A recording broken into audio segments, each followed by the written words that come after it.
वाड्याच्या इथे मस्त ताईने भाजी वगैरे लावलेली आहे बघा. भेंडे आहे, पालाभाजी आहे, काकडीची वेल आहे.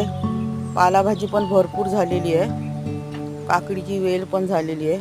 वाड्याच्या बाजूला काय शेण वगैरे मिळतं तर चांगली होते भाजी. जरा दोडक्याची वेल लावलेली आहे आणि तेवढी जागा सुकं शेण टाकून ताईने भाजून घेतली आहे जागा. मग चांगली झाली आहे भाजी बघा.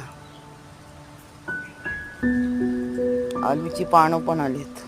आलूची पानं तर काय विचारूच नका, सगळीकडे येते. ती पालाभाजी पण छान झाली बघा. भेंडे पण झालेत, आता होतील भेंडे, चांगले लागतील भेंडे सुद्धा.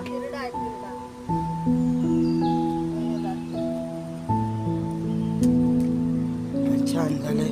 हा आमचा वाडा आहे. माझ्या व्हिडिओला लाईक करा, चॅनलला सबस्क्राईब करा. Bye bye.